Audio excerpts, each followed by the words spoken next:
मध्य प्रदेश की आर्थिक राजधानी इंदौर में साइबर क्राइम की कार्रवाई के दौरान एक नाइजीरियन को पकड़ा गया था, जिसका केस न्यायालय में भी चल रहा था। पकड़ में जांच के बाद में इसे दोष मुक्त कर दिया गया। वहीं पर कई महीनों से यह एमजी रोड थाने में ही रुका हुआ था, जहां पर पुलिस के अधिक प्रयासों के बाद में 28 फरवरी को वह अपने देश वापस लौट सकेगा।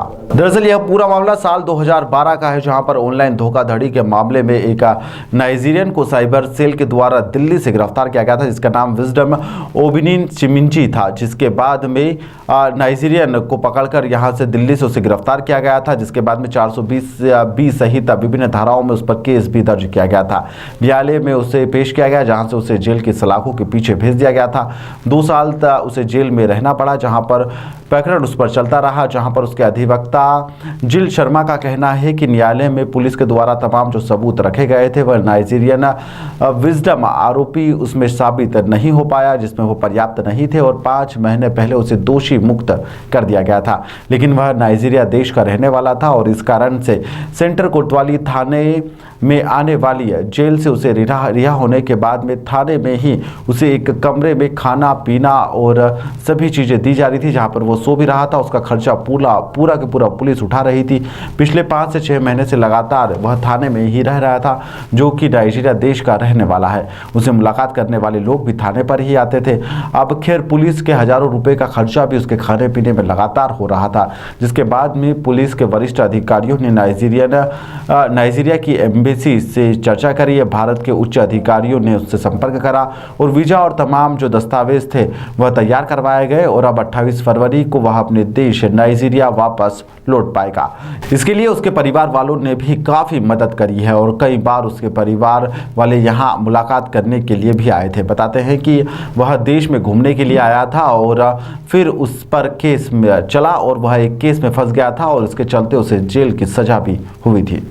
अगस्त के महीने में हमने उसका केस खत्म, पूरा ट्रायल चला के जो है जजमेंट मीनाक्षी शर्मा मैडम द्वारा करवा लिया था।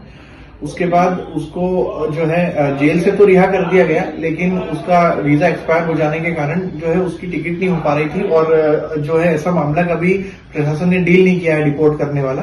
तो इस हेतु चूंकि वो सेंट्रल जेल में बंद था, उसकी सेंट्रल जेल का जुरिसडिक्शन एमजी रोड थाना था, तो एमजी रोड थाने पर उसको रखा गया था। As a prisoner, as a कैदी नहीं रखा गया था, उसको एक रूम दिया गया था थाने वालों द्वारा। उसके रहने खाने का जो भी प्रबंध था उनके द्वारा किया गया। हम लोगों ने बहुत प्रयास किए उनकी एम्बेसी से बात करने की कि इसका जो है टीसी ट्रांसफर सर्टिफिकेट जिसको बोलते हैं उसको इशू करें, और ताकि हम भारत सरकार जो है उसकी मदद कर सके उस वापस जाने के लिए, क्योंकि जुडिशरी से वो मुक्त हो चुका है। उसके ऊपर जो अपराध थे उससे वो दोष मुक्त हो गया था।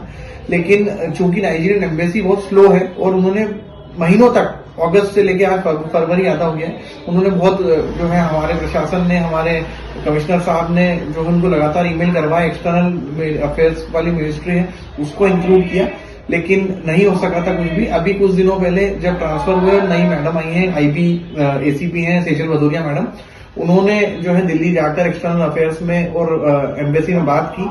अब जाके उसका टीसी इशू हुआ है और 28 फरवरी की उसकी टिकट उसके घर वालों द्वारा शासन को प्रदान कर दी गई है।